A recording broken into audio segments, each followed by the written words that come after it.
Okay, so let's start.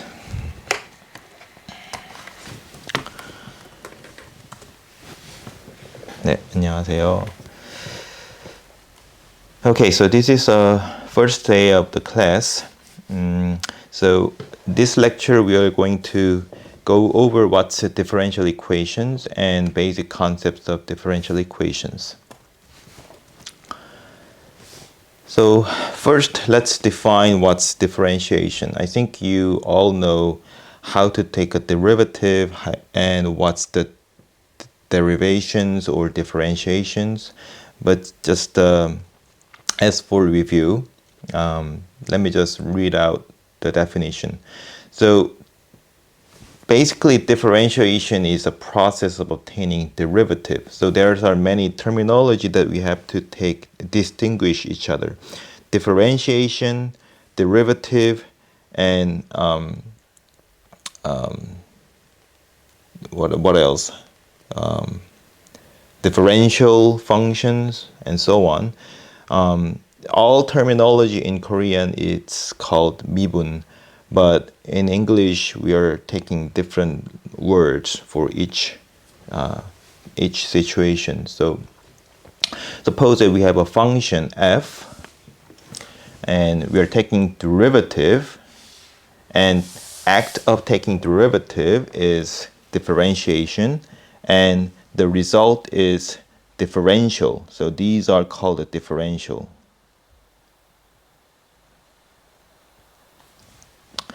And also we often say it's the derivative of a function and denoted by f prime.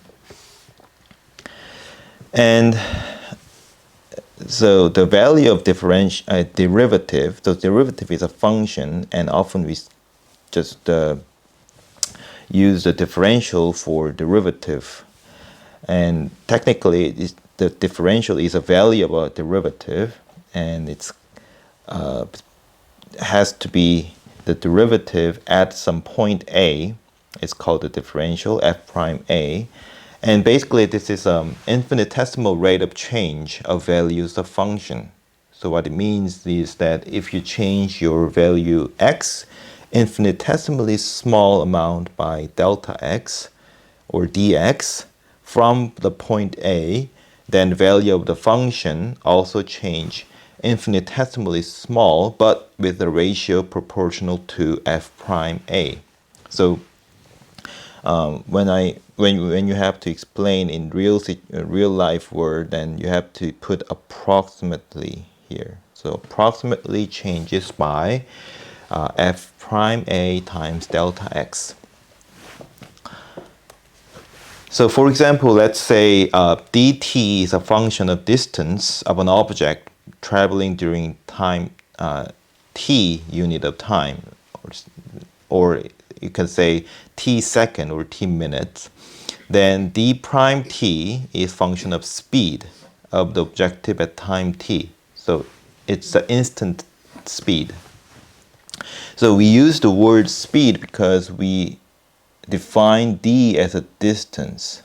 But if you use the displacements of the object instead of distance, and let's say st is the function of displacement of the object, then s prime is the velocity. So what's the difference between speed and velocity? So speed has no sign. It's always positive or zero, but velocity has a sign. So depending on whether it moves forward or backward, it has the sign plus sign and minus sign.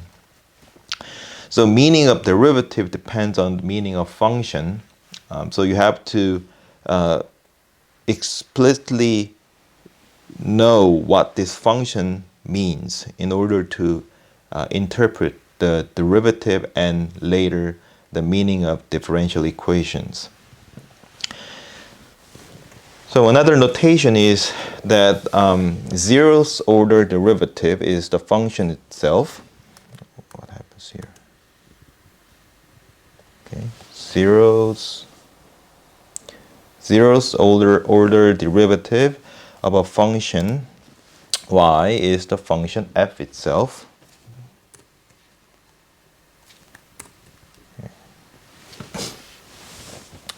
And for n bigger than or equal to 1, the nth order derivative of f is the derivative of n minus 1th order derivative of f prime. So there's a typo here. So the nth order derivative of y is denoted as follows.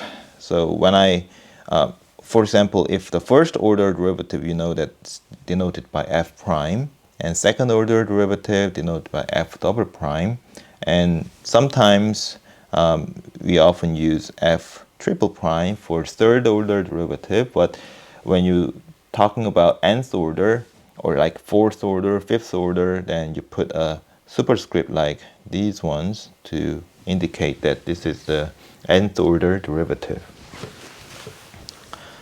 So I think there's no questions so far because it's just simple definitions. So differential equation, let's talk about differential equation. So it's basically equation consists of functions and its derivative. So it has to contain a derivative of a function in order to become a differential equation. So I think in middle school you probably learned what equation is. It contains unknown variable. So in differential equation, it contains unknown function and its derivative. The objective of this differential equation is to solve what kind of function satisfies this differential equation. So in this course, we are always talking about ordinary differential equation, which means that it consists of a single variable function like y equals to fx, and often we write y equals to ft because t means the variable time, and its derivative. A partial differential equation, however, consists of a multivariable function and its partial derivative. We're not going to talk much more about what's partial derivative or what's the partial differential equation. This is somewhat you will learn in third grade, I think. There is there's a course called, I don't know what English title, but it's a course called 판미분 방정식. So you will learn how to solve this kind of equations. But we will see some example later. Okay, so among the ordinary differential equation, it's called a linear differential equation if it's of the following form. So here we have function y, and here is a derivative of this function y, and these are coefficients. This is a0x.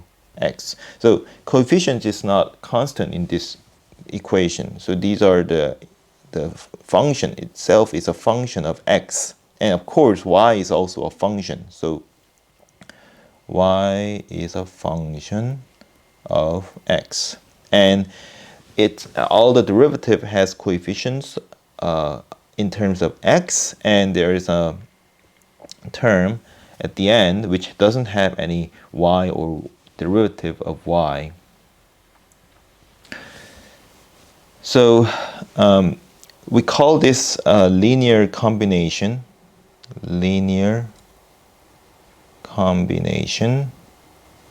of derivatives of y. So that's why I call it linear. So when we study multivariable calculus or linear algebra, we're going to talk about the linear combinations much often. But for now, just think about that. The linear means that there's no power on each derivative. So all the powers of derivative in this equation is 1. So that's why we call it linear. Okay, and a linear differential equation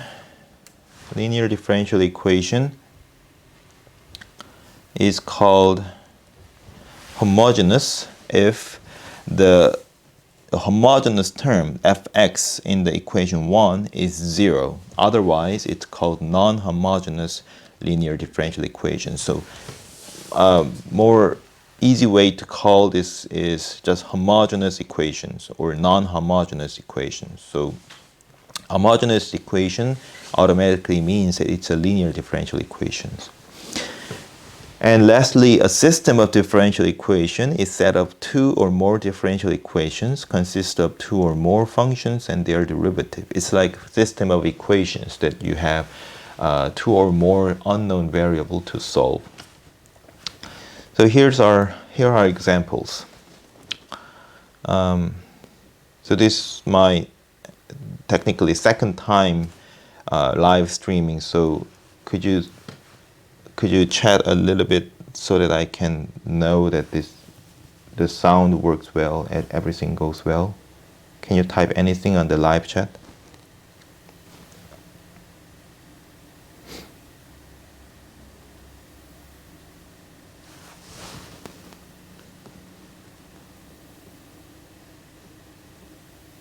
Okay, good. Thanks.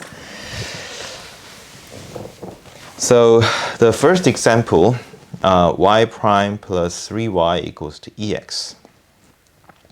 So this is linear homogeneous equation, I'm sorry, so this is linear equation, linear ordinary differential equation, and it's non-homogeneous because we have non-zero term. How about the second one? So we have a second derivative, which is degree 1, and first order derivative of degree 1, and also the zeroth order derivative of degree 1. Now we have 0 on homogeneous term, so this is homogeneous differential equation. Sometimes we don't have to write ordinary because we always talk about ordinary differential equation.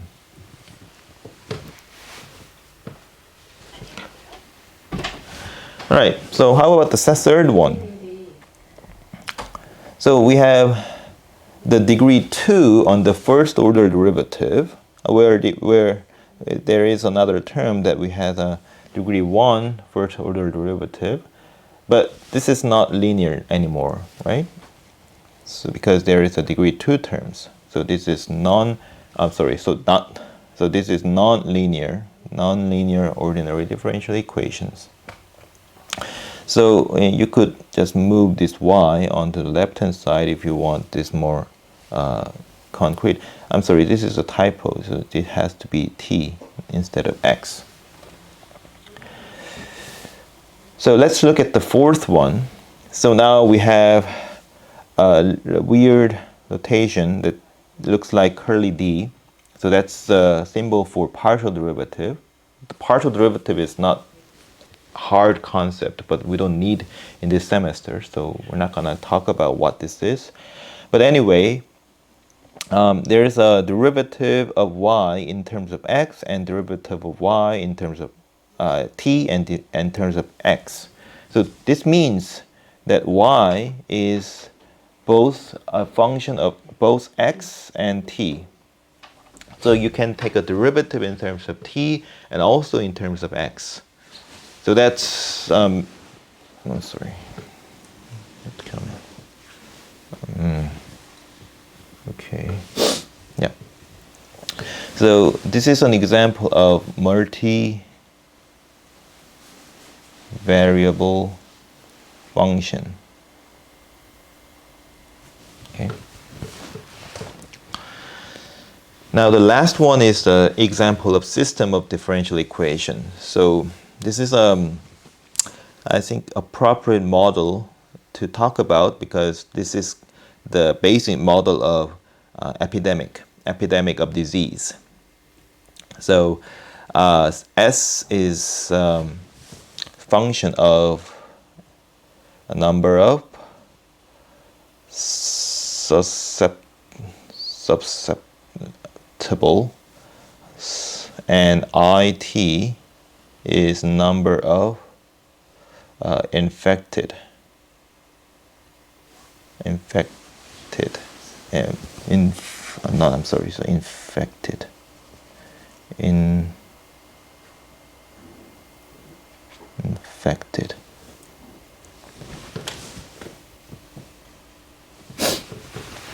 So which means this S is a number of people who is not caught the disease yet, but possible to have disease in future.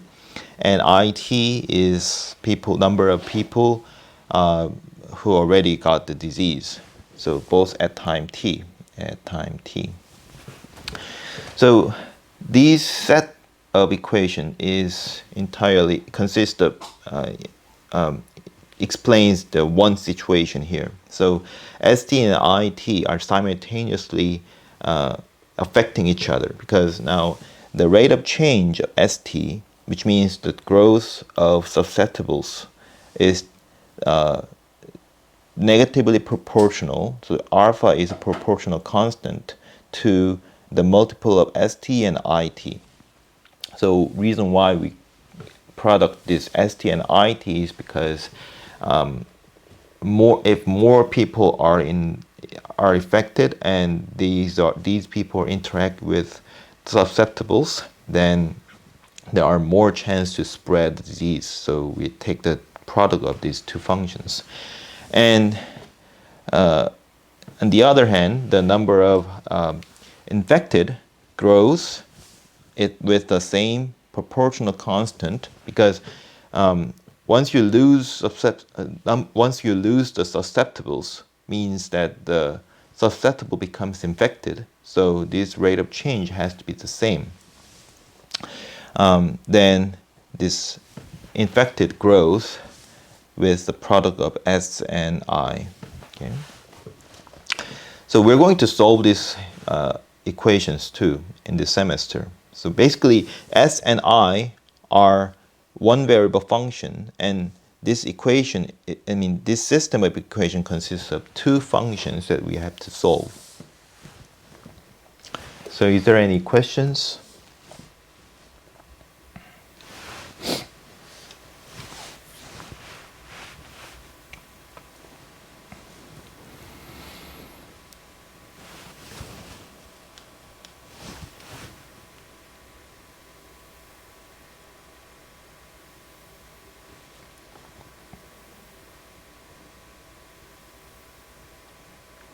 Okay, I think there's no questions. Okay. All right. So mathematical modeling. So what is modeling? So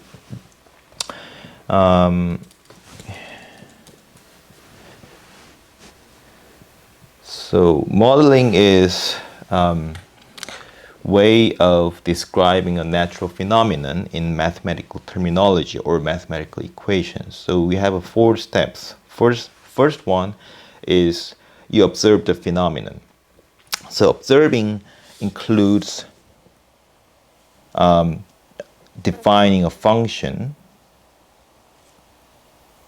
because you could observe a number of amount of something, or some quantity of something that changes during time or because of other reasons. So you have to define a function in order to model the differential equation. That's included in the first step. And you set up a hypothesis.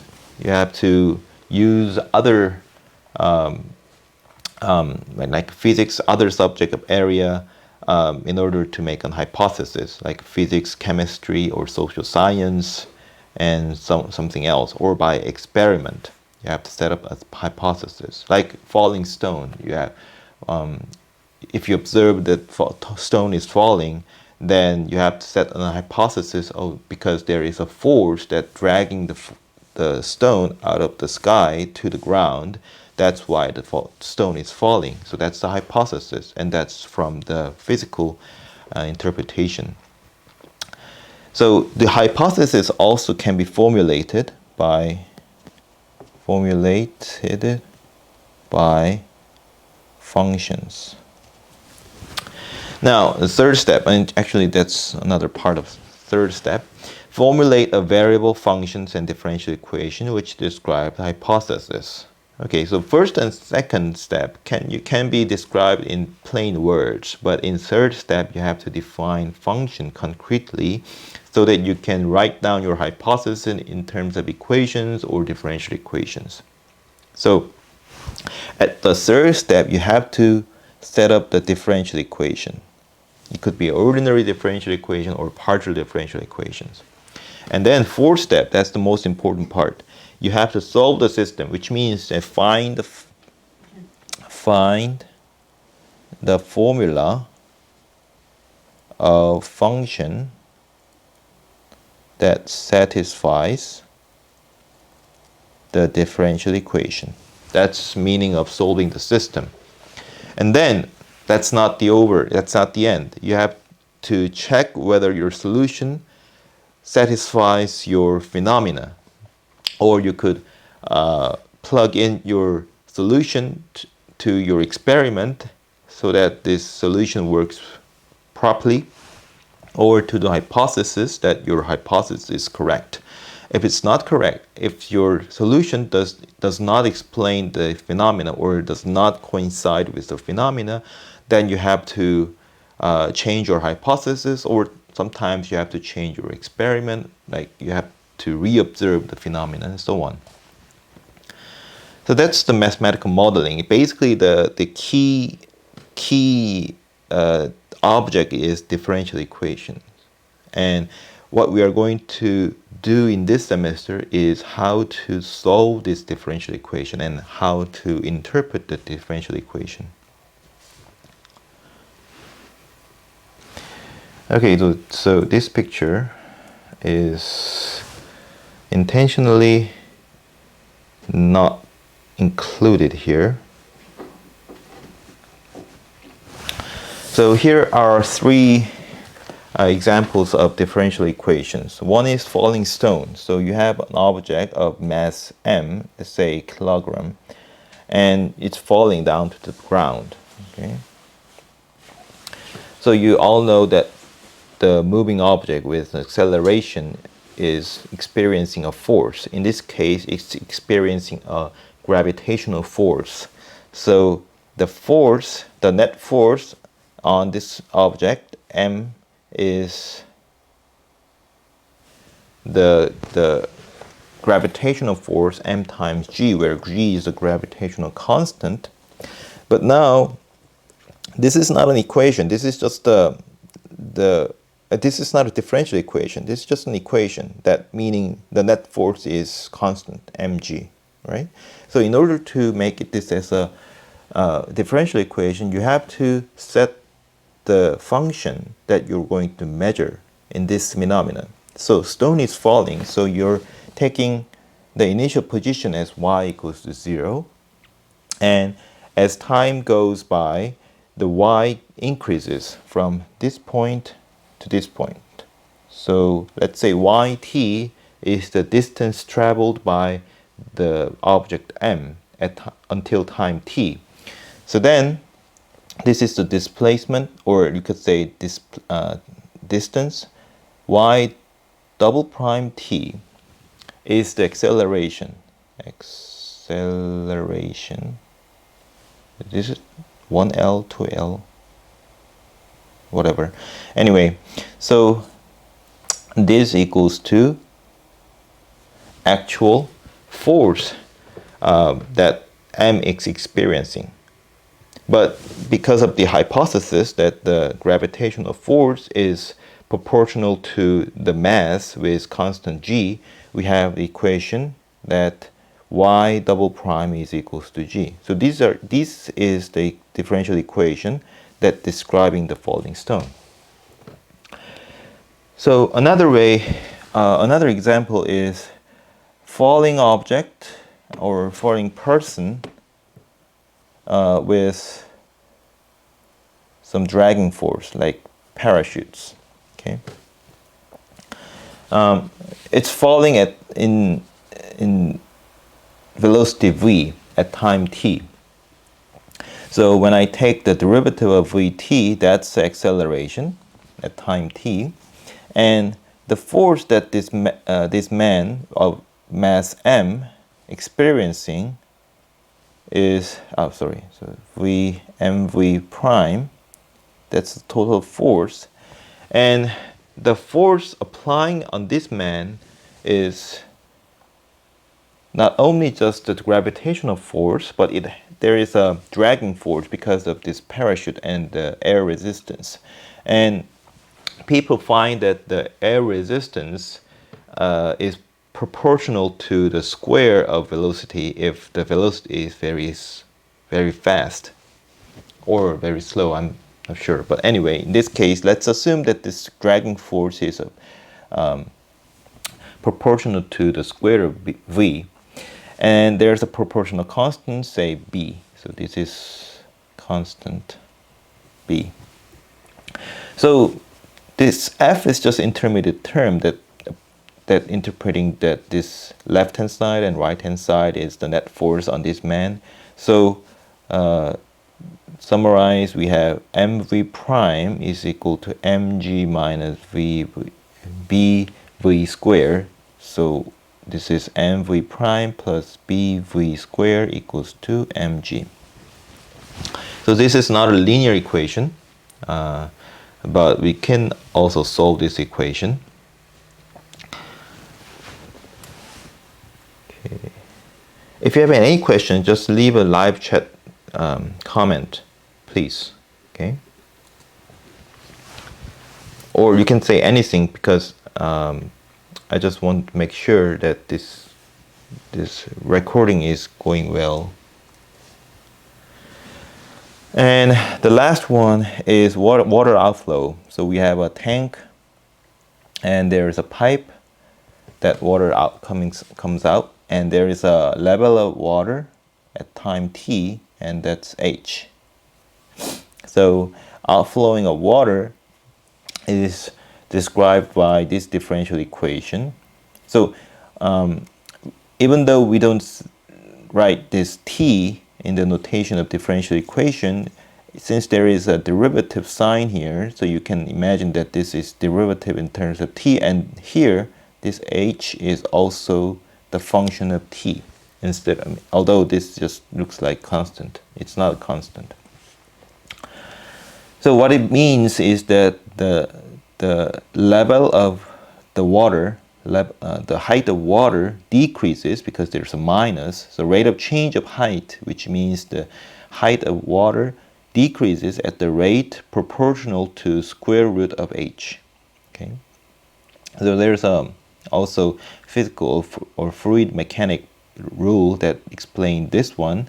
So I'm not going to explain detail, but let's emphasize that even when we look at the differential equation, we could also extract what these differential equations assumes or make an hypothesis about. So next one.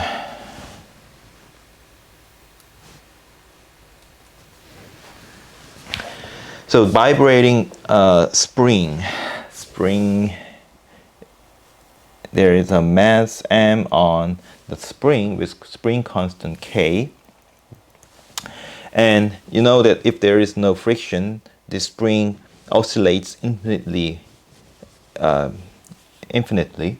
So say we have a net force F that this mass experiencing, and suppose that we had y equals to 0 at the stable point. So when m is hanging on the spring and there's no vibration at all, like you put a mass on a spring and then lose it very slowly, then there's no vibration that you can observe. So that's the place where y equals to 0. And at time t, suppose that you hit a little bit of force instantly, and then this mass start vibrating, then there is a displacement, not the distance, displacement, because the mass could go downward or upward depending on the time. And suppose that we are put a plus sign when it goes downward from the stabilization point, and minus if you go upward. So the net force is my double prime, and there's also a dragging force. It's like tension from the spring, right? So if mass pulls the string, then spring also pulls back the mass to the opposite side. So we have minus k times y, which is given by the physical law that the spring constant k is the proportional constant that for the dragging force of the mass hanging on the spring. So this is an equation. So we have y my double prime plus ky equals to 0, and this is linear equation and homogeneous equation, right? And there's a vibration of sound or other frequency that can be explained by differential equation. Let's say we have a vibration, and let's say looks like this one. Then let's say we have a differential equation explaining this situation in terms of this equation. Cosine, this is omega t, okay?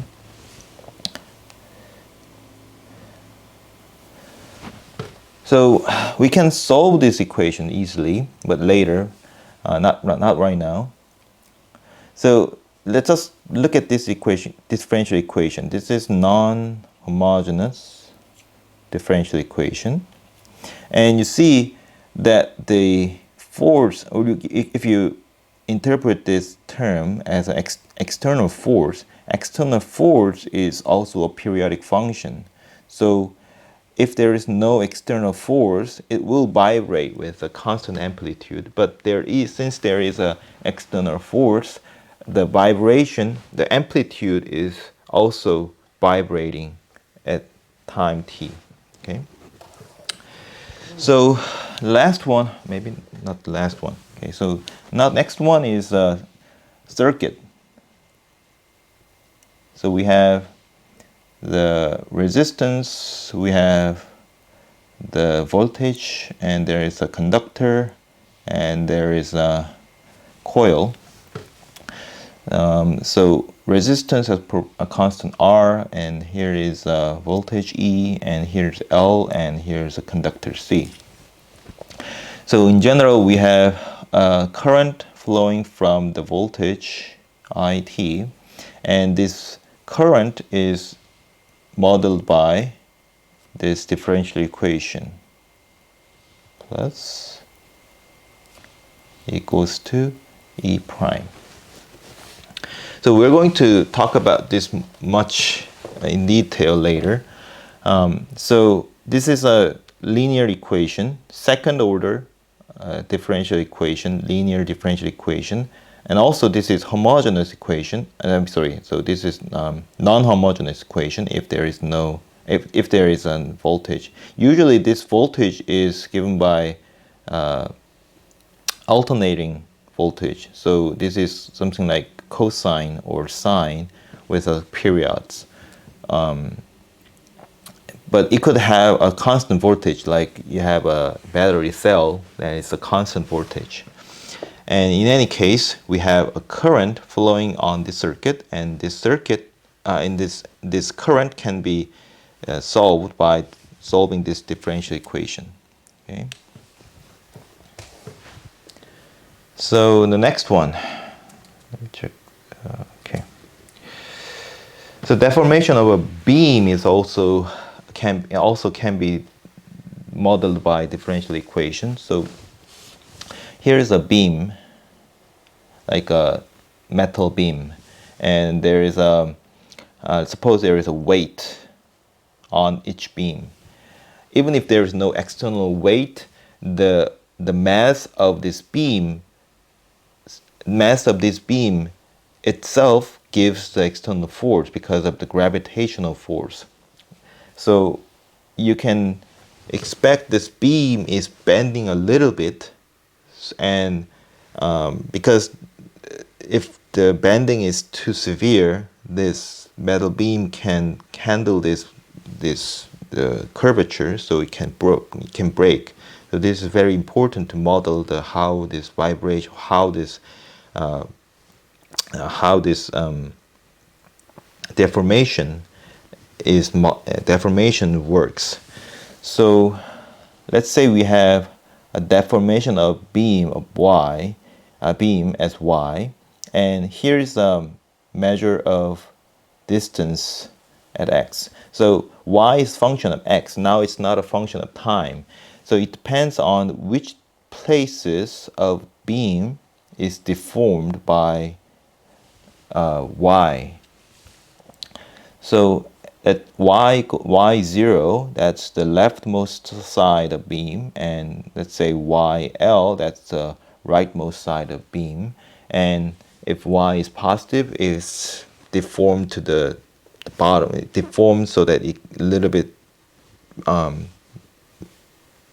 it was a little bit moved to the bottom, and if it's negative, it was moved to the upward. Usually it should be, y should be positive, so it means that it deformed to the downward. Okay. So the differential equation that model this situation is E times I, so these are both constants, and y fourth order derivative. Okay, so fourth order derivative equals to some external force. So these are external force. Okay. Then again, another pendulum equation is that you're having an oscillating pendulum and with mass m attached to it, and now the variable that we are measuring where the pendulum is the theta, that is the angle between the vertical line and the string of that pendulum, and the length of string is L. So differential equation explaining this situation is L theta double prime plus G sine theta equals to 0. So this equation works well when theta is very small. So with L, long L. So usually we identify this sine theta as theta because you see the sine graph is almost look like, so this is theta and this is x. So this is x equals to theta and this is x equals to sine theta. When theta is very small, the sine graph looks like 45-degree constant slope linear function. So this is almost look like L theta double prime plus G theta equals to 0, which is a linear equation, homogeneous linear equation. So you can expect that this looks like a spring equation, right? So it's like almost like spring equation, because you see the spring also has a differential equation. The mass hanging on a spring with vibrating spring has similar type of differential equation, and this pendulum also has similar type of equation. So you can expect that this pendulum is also vibrating infinitely. So last one is the system of differential equation, a little bit complicated than SI model that we explained in the previous example. So we have y1 and y2. So y1 is number of prey, and y2 is number of predator. So y1 prime is ay1 minus by1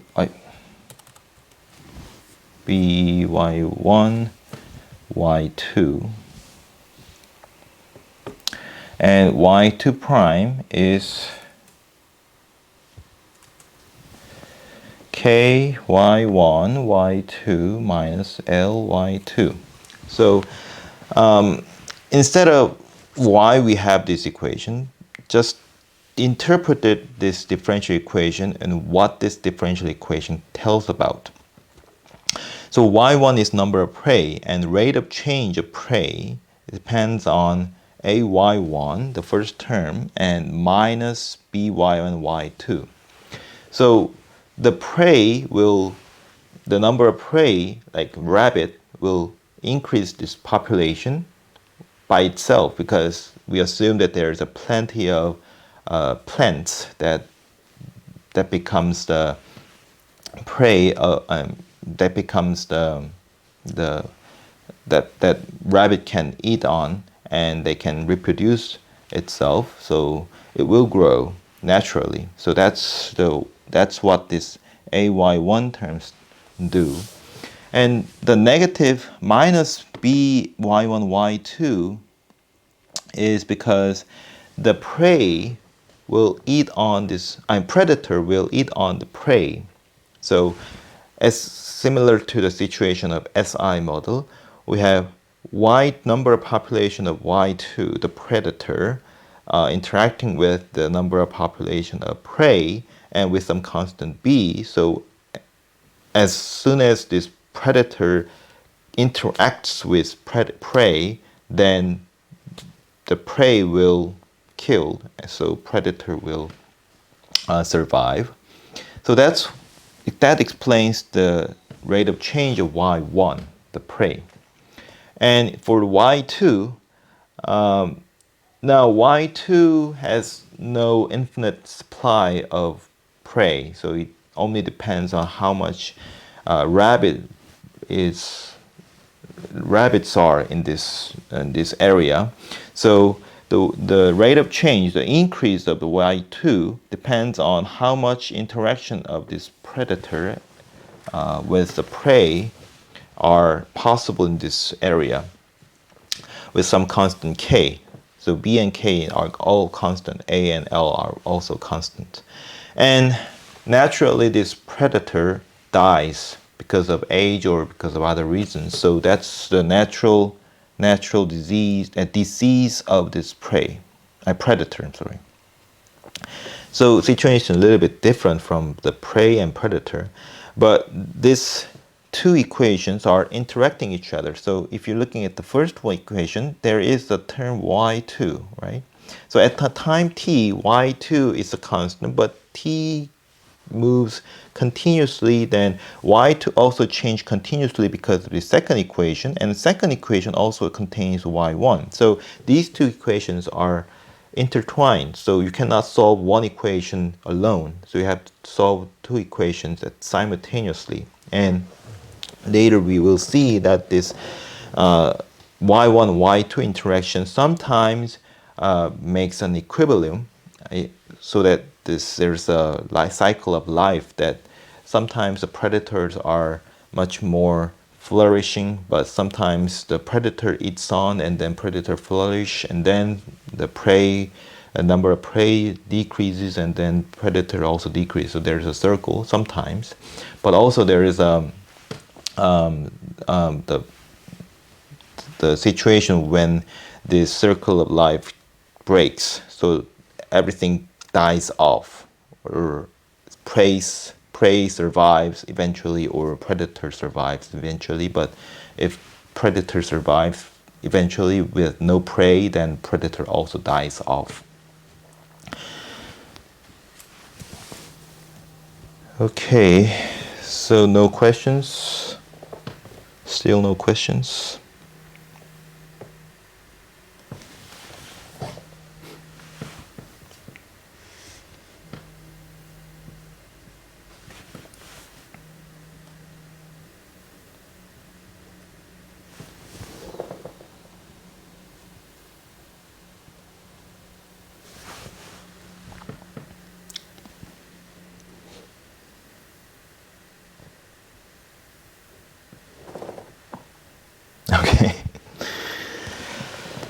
Okay, so solution of these differential equation. Finding solution is complicated, but checking that this function is solution of differential equation is very easy. For example, you can just plug in your function into the differential equation and see whether this equation is satisfied. So let's say y is given in this term, so where c1 and c2 are constant, and let's take y double prime, y prime, and then see whether that satisfies this differential equation. So let's take y prime. We have c1 ex, so because differential of exponential function is exponential function itself, and c2 ex plus c2 x ex, right? So that's because of the product rule.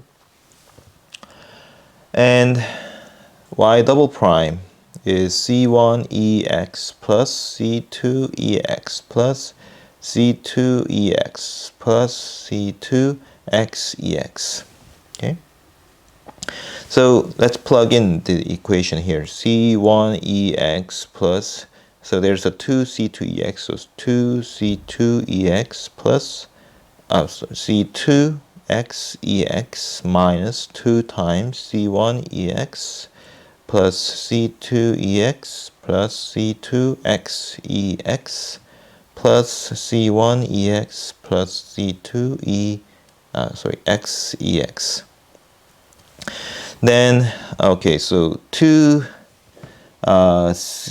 here we have c1 ex, and the minus c1 ex here, so these are cancels out. And how about 2c2ex? 2c2x, 2c2x cancels out.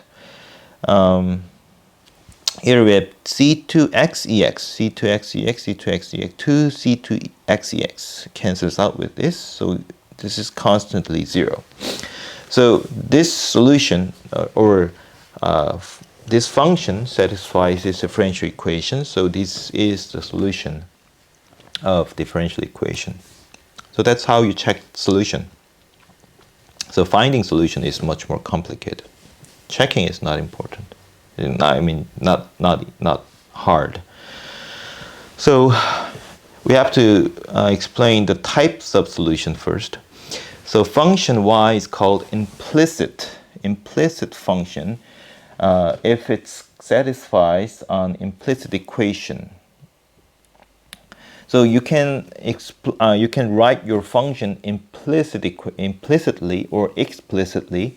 Usually we write in explicit form that y is depending on the formula of x. But sometimes there is a way, there's not a unique way of writing your solution, writing a function in explicit way. For example, if you have this type of equation, right? If you choose, if you fix x, then there's two choices of y. One is y equals to square root of 4 minus x squared, and the other is minus this. So you have y is equal to plus minus square root of 4 minus x squared. So these are just two sets of formula. It's not one explicit formula. So instead of writing this way, you could write in implicit function form so that you can explain that y is a function of x. So when you have this kind of solution, say implicit solution, then you can check whether a function satisfying this implicit equation is a solution of differential equation by taking a derivative too. So for example, you have this equation, and we are claiming that this y satisfying this implicit equation is a solution of this differential equation. How do you check that? You just take a derivative of entire implicit equation on left and right side in terms of x. For example, you have x, you have a derivative in terms of x on the left hand side. What you get is take a derivative in terms of x, you get 2x plus, now y is a function of x. You have to assume that y is a function of x. So we have to apply the chain rule. So 2y and y prime and 4 is constant, so it becomes 0, equals to 0. That's the equation you get after taking derivative on both sides. That's exactly the same equation here. So you can say that any function satisfies this implicit equation is a solution of this differential equation. All right, so also solution is called a general solution if it contains a parameter. For example, we check that this equation is a solution of this differential equation, and this solution has C1 and C2, which is a constant. This constant can be any number, so this is called a parameter. So basically, this formula represents a infinite set of equations. And if you write your solution in terms of these parameters, then it's called the general solution. If a solution has no parameter, it's called a particular solution. Okay? And particular solution is not, if the particular solution is not derived from general solution, then it's called a singular solution. So you have to distinguish these two solutions, particular solution and singular solutions. So singular solution is basically a particular solution, but which is not derived from a general solution. For example, let's say you have a differential equation y prime equals to x.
다시 나오나요?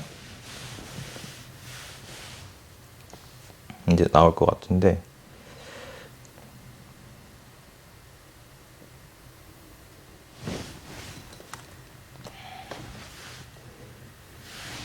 잘 나오나요?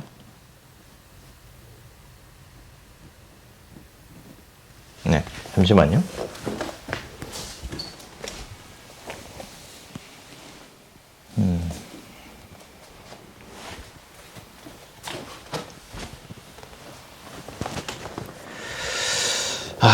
이게 카메라가 열이 받아가지고 꺼졌어요.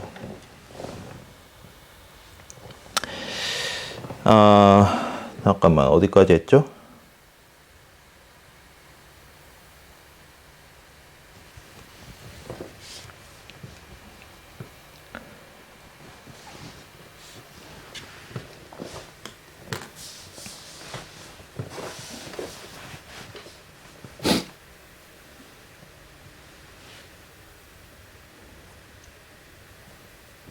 어디까지 했나요? Singular solution. Okay, so a solution containing parameter is general solution. If solution has no, okay, so it's particular solution. If a particular solution is not derived from a general solution, then it's called a singular solution. For example, we have a general solution here for the differential equation here, and because this is a general solution, because we have c as a parameter here, you can check that this is a solution. However, there's another type of solution called y equals 0, a constant solution. Okay? So constant solution y equals 0 is a solution to this differential equation because the left-hand side becomes 0, obviously, and right-hand side also becomes 0. So its solution, the constant 0, is also a function satisfying this differential equation. But this y equals 0 cannot be derived from this general solution. So sometimes students ask, why can't you just plug c as minus 1 over 4x squared so that this becomes 0? But c has to be constant. C is not a function. C has to be constant. And there's no constant make this formula becomes constantly 0 because x can be changed for any real number. So sometimes singular solution is important. We are going to learn how to find the general solution, but you have to keep in mind that if the differential equation has some weird form like this one, you have 1 over 2 power of y, which means that if you take a derivative of y on the right hand side, that's not the value of derivative does not exist when y equals to 0. So you could say that at 0, 0, when x and y are both 0, you can imagine that something could go wrong. So in that case, you have to be careful that there could be a singular solution, and sometimes singular solution is a critical solution that you have to find. Okay, so here's our, from here we have a technical examples here. Let me just read out here.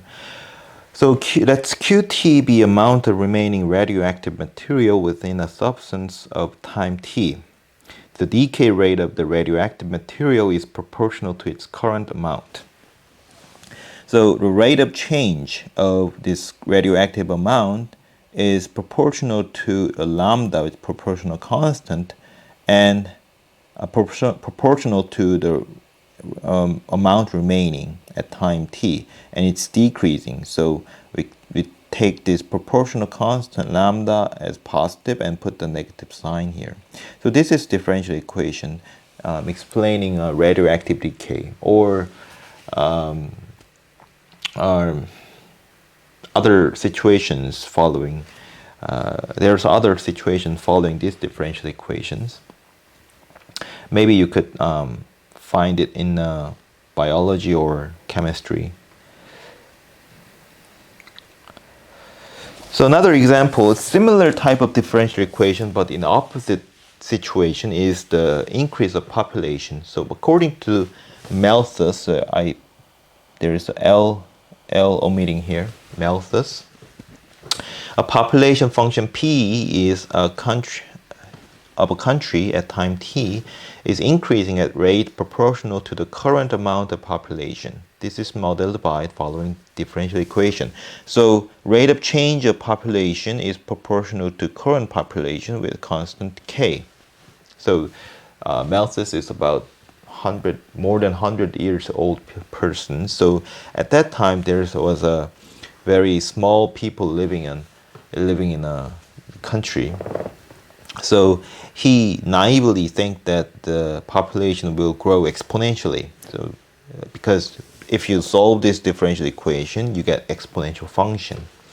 However, we know that this is not true anymore because there is a limited food supply, limited land, limited resources. So you cannot expect this population go infinitely large, right?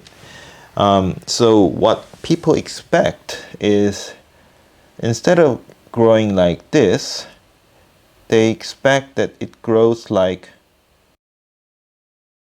so.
아, 아, 아, 아.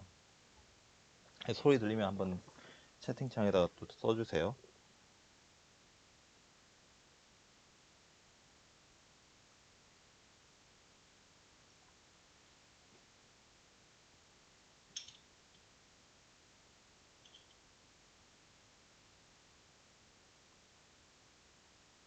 아, 예. 오케이. 지금 얘는 캠으로 하는 거라 가지고 노트북 캠이라서 조금 화면이 이상할 수도 있어요. 소리가 잠깐만요. 아. 소리 어때요?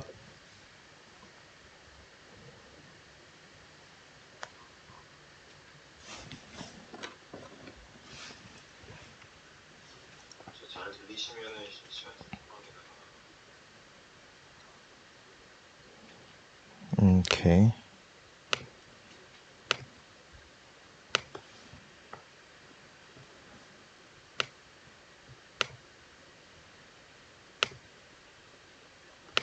이따가 저것도 해야 되니까 좀 변환 좀 하고.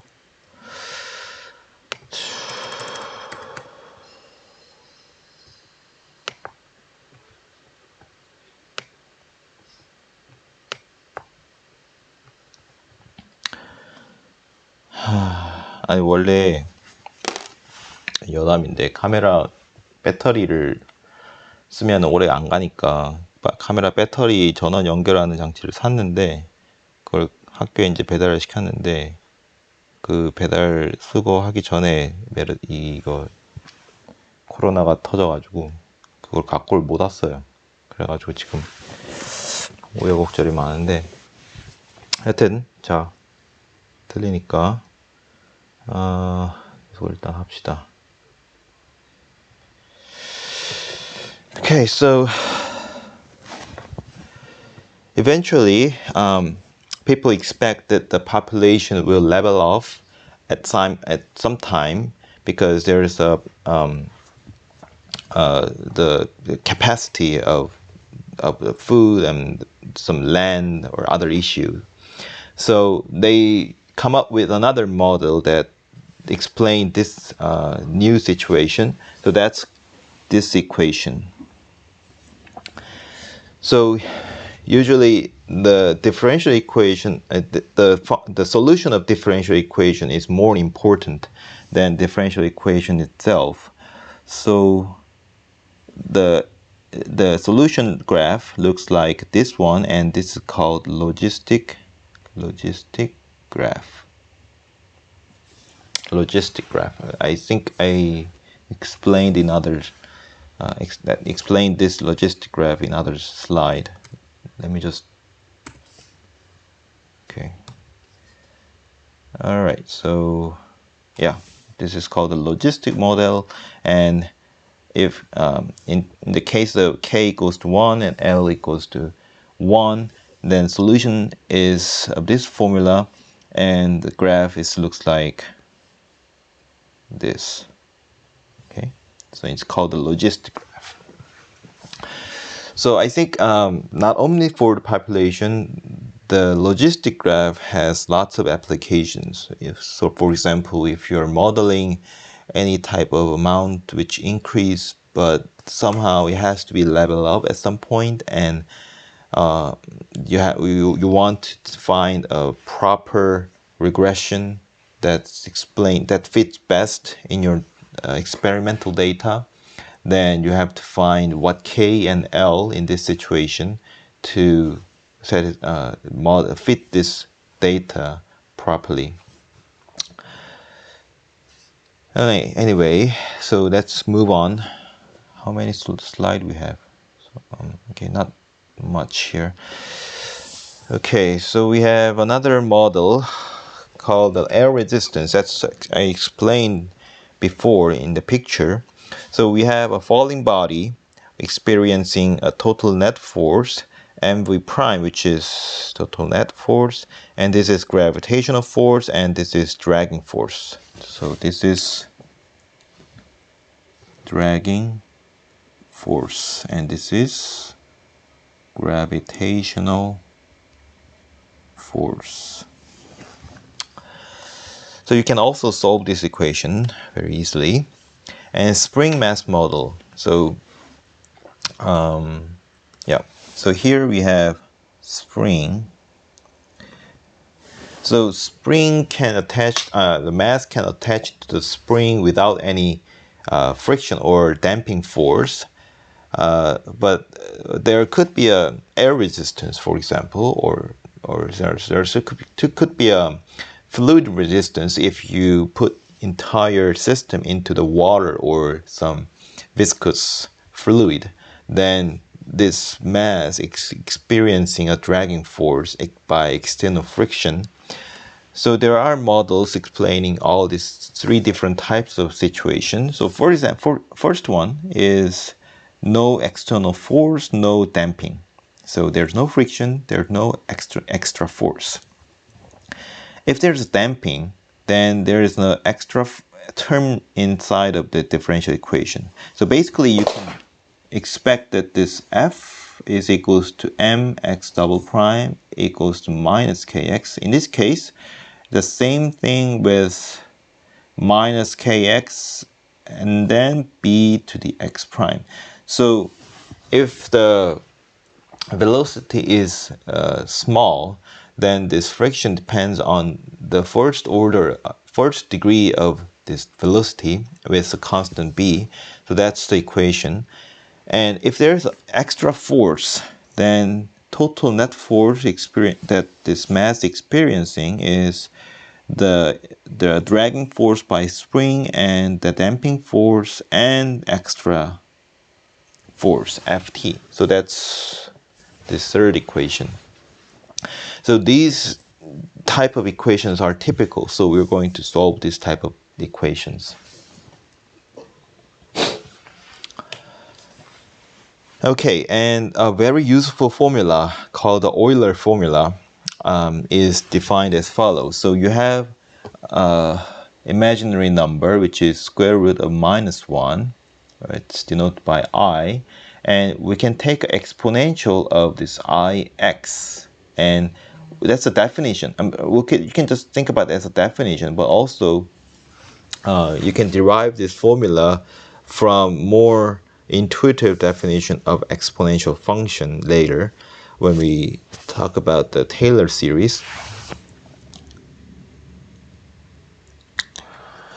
So e to the ix is defined as a complex number whose real part is cosine and imaginary part is sine. Easy way to think about this is think about a plane which consists of horizontal real line and vertical imaginary line. X is the angle between the positive real line and the line, where at the end of the line with length length 1 is the complex number called e to the ix. So in that case, if you write as a Cartesian formula, the x coordinate, which is the real part, is cosine x, and the imaginary part, which is the y coordinate, is sine x. Okay. So and then if you have a complex number, general complex number, x plus yi instead of just ix, then this exponential of z can be split into e to the x and e to the iy. And e to the x is just a real number. This is real. And e to the iy is simply, by Euler formula, we have the form here. So we have x real part, which is e to the x cosine y, and imaginary part, which is e to the x sine y. So this is very useful, so keep in mind this formula. Let me skip this part because it's just hard notations with complicated computations, but we will go over this later. So electric circuit model. I think we don't have time to go over all of this. For this one, I think we will leave it to the next lecture. And let me just explain the matrices, because after the lecture we're going to go over the MATLAB in the recitation session. So matrix is most basic concepts in MATLAB data format. So what's the matrix? N by M. So it's not called N times M. So it's called N by M matrix. It's a collection of nm number of numbers and m numbers arranged in the following way. So we have n row, and m column. Okay. So total we have n times m number of values denoted by aij. And so if there's a two-way of writing a matrix, one is this explicit form on this type, and the other is you have abbreviate form. If you know explicit formula of each ij component of this matrix, you can write in this way, or you can also omit this one if you know the number of row and column.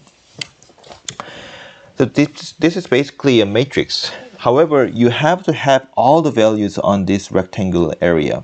So you cannot omit any number here. So you have all these nm values.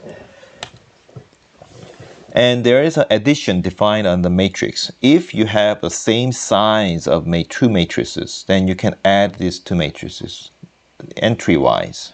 So you have to add i's row, j's column entries of A and B simultaneously, and you can also multiply a constant to the n by m matrix by taking a constant k multiplied to every entry of the matrix. And you can also take a product of two matrices. If A is n times m and B is m times l, okay, so there's you could some confusion you can confuse a little bit, because the math formula and the type, just normal character, is not distinguished here. So if A is n by m matrix and B is an n by l matrix, then A times B is n by l matrix. So we have m deleted in the middle. So why we have no m anymore when you take a product of A and B? Because the way we take a take a product is following. So you have A, matrix A, and you have matrix B. So resulting matrix is n times l, which means that we have n row and l column. Okay. And if you want to find what's the i's row, j's column entry of A times B matrix, is you take the entire i's row of A. The A is the left-hand side matrix on the product, and you take a j row on B, which is the right-hand side matrix in the product, and then product each element, and then add all these elements from I to M. Okay, so M disappears, although you have to check that this A has M column, where and B has M row.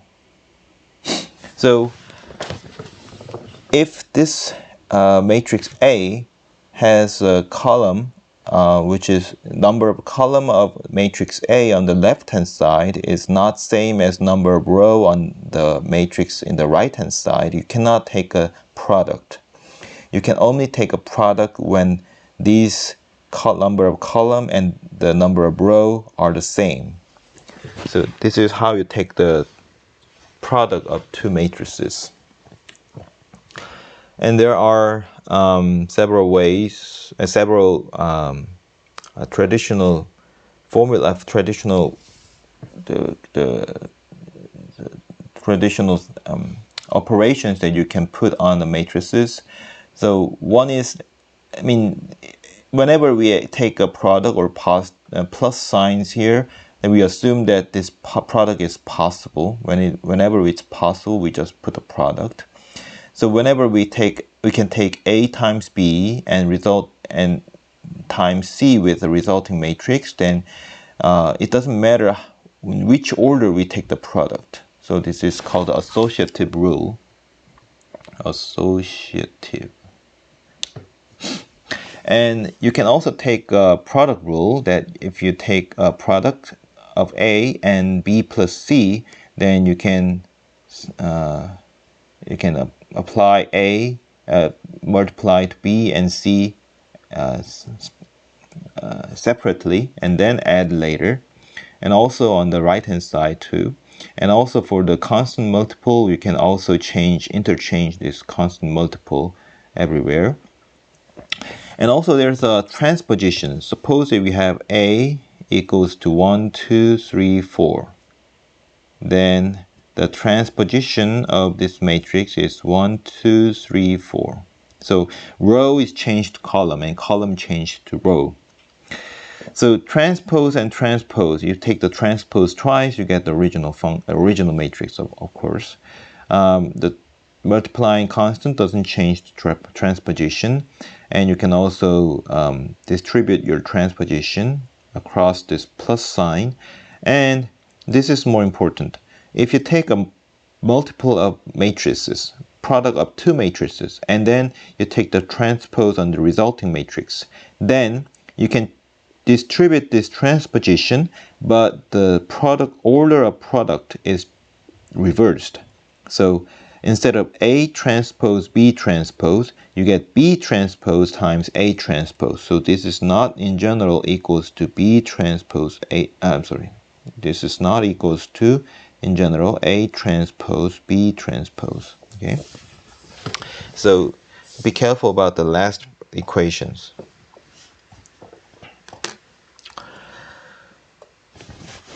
Okay, so we done for hour and a half almost.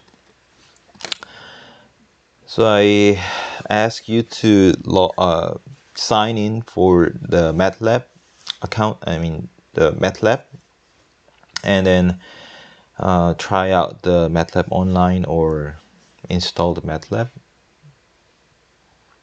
Is there any questions for today's lecture before we move on to the recitation?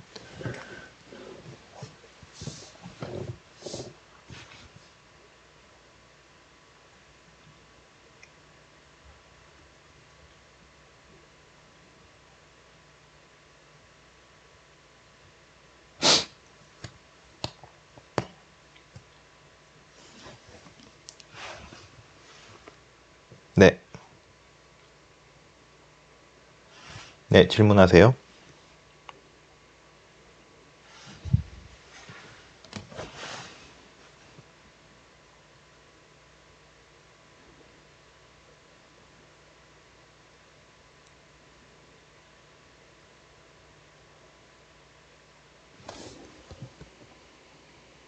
Yes, you're right. The order of multiplication all reversed. Yes. So spring mass model, we have a damping. It's like air resistance, or if you put your spring and mass into the fluid like water or liquid, you have a friction from this environment. So there's a dragging force like parachutes when the mass is moving attached to the spring. So instead of a dragging force from the spring, there is another dragging force coming from the interactions of mass with the environment. So that's the dragging force. 다시 얘기하자면, 그러니까 스프링이랑 마스를 다 같이 어떤 물에 담가가지고 이제 바이브레이션을 한단 말이에요. 스프링 모델, 그러니까 스프링 움직임을 한단 말이에요. 그러면은 그게 이제 물이랑 뭐 혹은 어떤 유체랑 마찰을 일으키면서 이제 그 자체로 또 어떤 드래깅 포스를 만든단 말이에요. 예, 이해하시죠?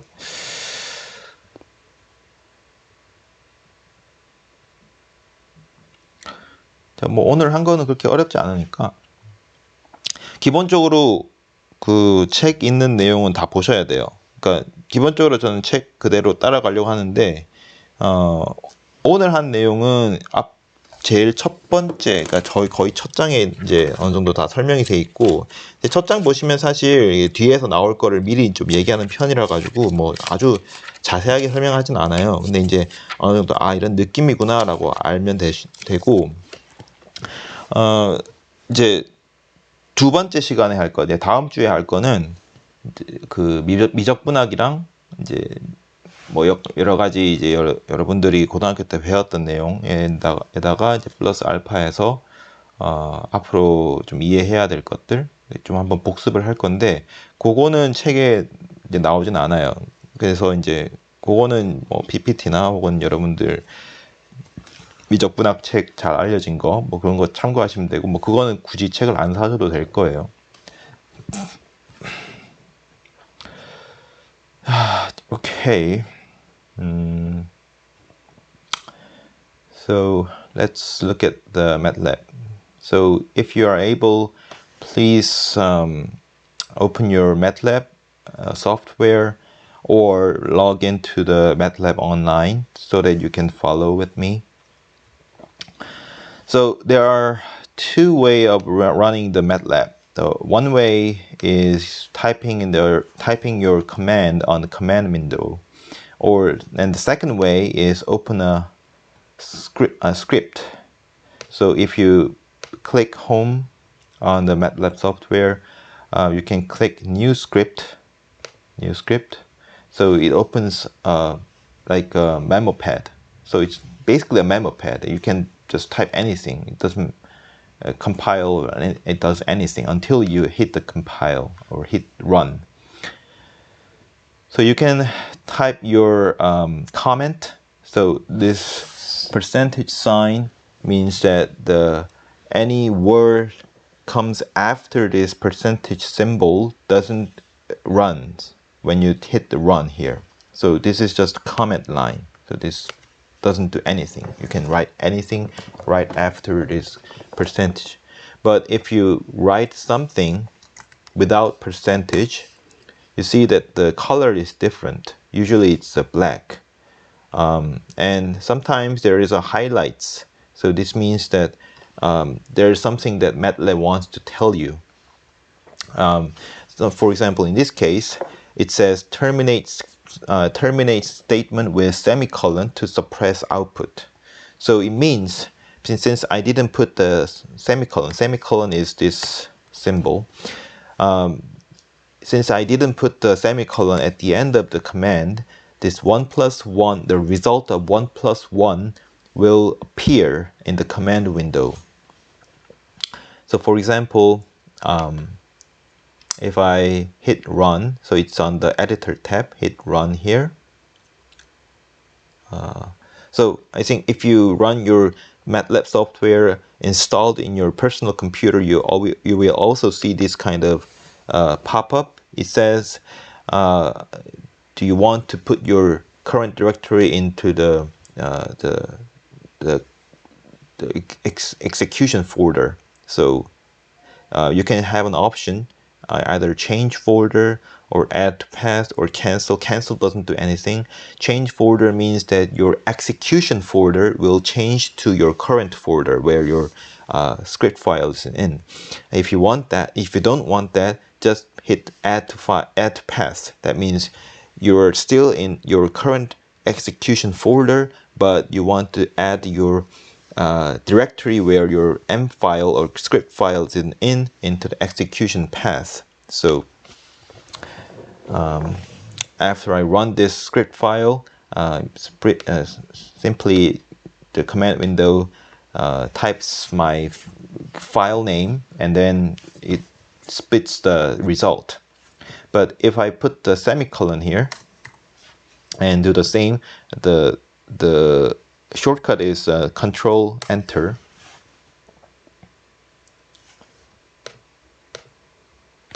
It's not Control Enter. Control Enter. Okay, whatever. It seems okay.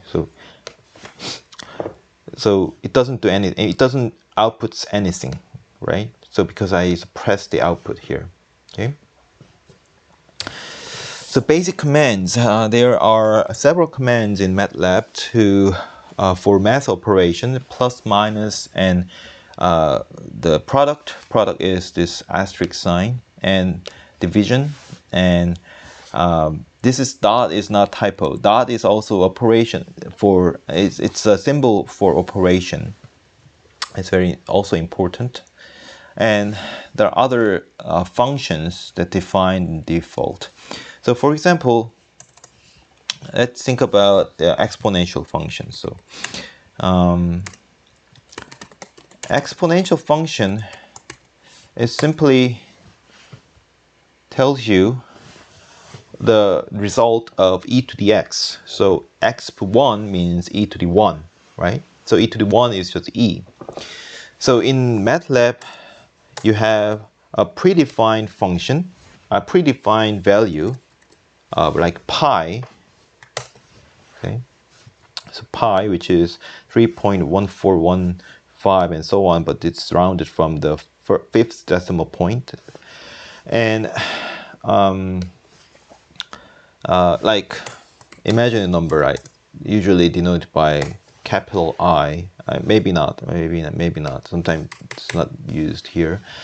So, but the natural constant e is not defined. Natural constant e is not defined. If you want e as a constant, you have to define it in the beginning.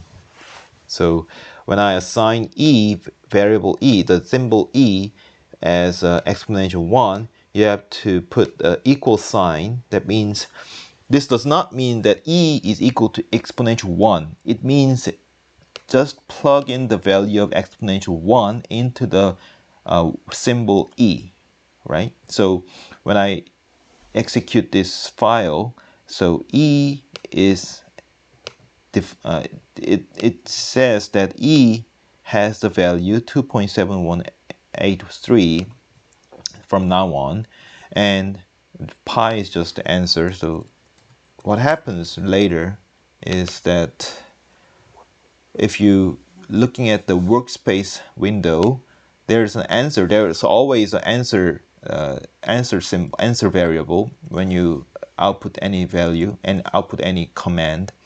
And also there is an e variable. That value is 2.7183. So later, if you want to use the e, you can just use your e. Let's say e plus 1. Then just one more than the constant e, right? You can also erase your e. So let's say clear e. What happens is, did you see that the workspace doesn't have any e anymore? So if you want to try the check value of e, then it says unrecognized function of variable e, and that's a error message. All right, so log. So log is naturally a log to the base of e. It's not the base of 10. If you want the base of 10, there is another function called log 10. So basically log 1, log e, log 10. These are all different. Okay. Let me suppress all the other outputs. So the first answer, log 1, is 0. Now log e, because I define my e as exponential 1, that's a constant. Defined in this this command. So log e is 1 because this log is the logarithm based with e. Now log 10 of e is not 1. So log 10 is the logarithm based with 10, okay?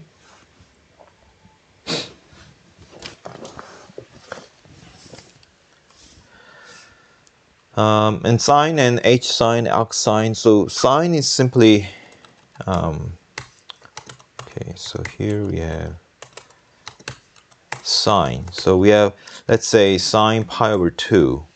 That should be 1, right? How about cosine pi over 4? That should be square root of 2, square root of 2 over 2, right? And how about arc sine 1? Let's see the result.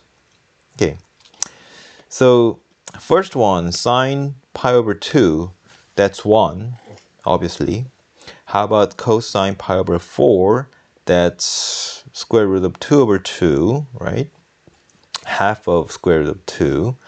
And arc sine, a sine, is the inverse sine. So inverse sine of 1 is pi over 2, which is 1.57, and so on. So that works well.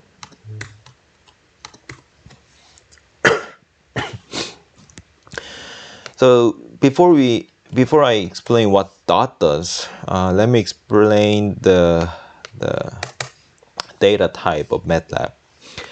So if I plug in a equals to 1, now we have a name in the workspace variable a with value 1. But I said every MATLAB variable, all MATLAB variables are matrix. So you can define a matrix variables here. Suppose that we have 2 by 2 matrix, 2 rows and 2 columns, with all entry 1. Now I override the variable a with 2 by 2 matrix 1 1 1 1, and the resulting is a now defined as a matrix 1 1 1 1, and here we have a value 1 1 1 1 defined here. So when I define a matrix as a variable in MATLAB, I put a column, colon and semicolon here. So colon is to distinguish the columns of the element, and semicolon is to distinguish the row. So when you put the first colon, now we have a separate the first entry, first column entry and second column entry. And when I put the semicolon, we have first row and then second row. So as I said, the matrix has entire element in every places. So if I put like 1 1 and then second row just only one column entry, then there is an error because I'm missing a second column, second row entry in the definition. So you cannot define this matrix. So now let's define another one. So we have 0, 0, 1, and 2, 3. So we have A and B defined both 2 by 2 matrix. So you can add these two matrices. Let's see what happens. A plus B. So it's defined as A plus B is 1, 2, 3, 4 because I add 1 to 1, 1 to 1. It's 1 to 0, 1 to 1, and 1 to 2, 1 to 3. Right? 1, 2, 3, 4. And how about if we multiply these two? Because since these are square matrix, we can also multiply, and also because there is a same number of column in A and same number of row in B. So if I multiply these A and B, you get 2, 4, 2, 4. You can check by your hand why this happens. And also what happens when A times b, but with dot in right after the product symbol. That's important because now let's see what happens. Let's compare what happens when I don't put the dot and put the dot. So this one is when I just put the product symbol, and this one is when I put the dot right after the product symbol. So what happens is when I put dot is that instead of taking a matrix multiplication, I take entry-wise multiplication. This is not a usual matrix multiplication, but in many cases we need this type of the multiplication when I use MATLAB. So what happens in this one is just entry-wise matrix multiplication, and then take the result value into the same position. So 1 times 0, so we put 0 on the first row, first column, and 1 times 1 to 1, and 1 times 2 to 2, and 1 times 3 to 3. Okay. So this is different from A times B. Okay, so A dot times B is different from A times B. And then there are other types of variables called string, character, and cell and table. Cell and table are something that we'll need later, so let me explain the difference between string and character. So let's say we have S as SE101, okay?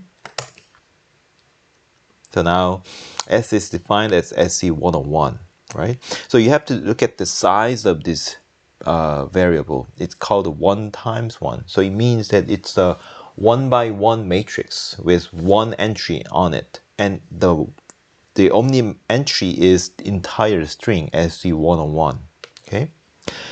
I define this variable using the double quotes. Okay, so there's a double quote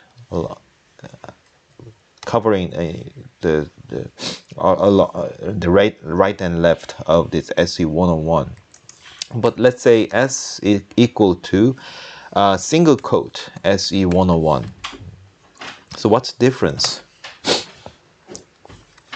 let's say.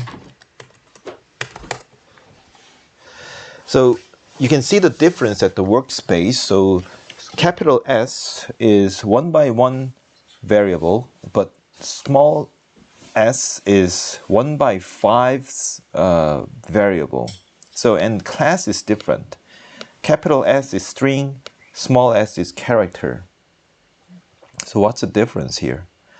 So when character, since it consists of 5 elements of each character, I can call each element. So let's say S1 is capital S, which is the first character of the SE101. And the last one, it should be 1, right? S5 is 1. But in the string element, S1 is entire character. And what happens to S2? So there's an error message. There is no second element, a second entry in this character string variable because it's size 1 times 1. So there's a difference between string and character. So this one is the last one. Let's say we want to draw a function. MATLAB doesn't draw a function easily because it has more so it's not very friendly like one you use often is GeoGebra. You can draw your function very easily, but MATLAB is not that friendly, but it's fairly friendly. So let's say we want to draw a graph of sine. So first you have to define the domain of your graph, the range of your t. So when you define your range, it's not just that you define the endpoints and the two endpoints. You have to define all the values in between the starting point and end point, so that the MATLAB can draw the dots on each point. So in order to create this array of points from the starting point to the end point, I will going to use the lin space. So linear space, abbreviation for linear space. So the easy way to use is simply put a starting point and end point separated by colon. Okay. So let's just execute here. So when I execute without semicolon, the output, which means the value of t, appears here, and the value of t is not important because we know that this is array from 0 to 2 pi evenly distributed points. I don't want to know entire thing, so just put the semicolons to suppress the output. And you see the t is now defined as a value of 1 times 100 double matrix, 1 by 100, right? Size is 1 times 100, and double. Double means just the real number. And then what we need is, okay, t is a horizontal axis, and I want y as the value of sine for each t. So simply assign y equals to sine t. So I don't want to look at entire value of y. When I just execute entire script, I get another variable y. It also has the same size of t, and when you double click y, you can actually see the value of y for each entry. So you see these values, let's say 13th value of y is sine of 13th value of t. You can check if you want. So to graph the function, simply put x array of t and array of y divided by the colon, and using plot command, and hit enter. So here's a graph. So if you want more larger domain, just enlarge your domain from 0 to 4 pi, then you get 2 cycles, or if you want 3 cycles, using 6 pi, and so on. So that's how you draw the graph. You can change your function instead of sine t to t squared if you want. But now, what happens when you put t simply just square here? You will get an error. Why you get an error? Now, t is simply 1 by 100 matrix, consists of double. You cannot take t times t, matrix multiplication. What you want is, you want to square each entry of t, right? So what it does, how you can do that is just put dot in front of this power symbol. So then you don't get an error.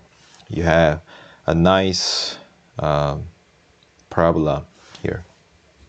So for example, if you want minus t plus 1, let's say from 0 to pi, now you have a cubic curve, and so on. So you can try out by yourself, or if you don't understand some command, please ask anytime.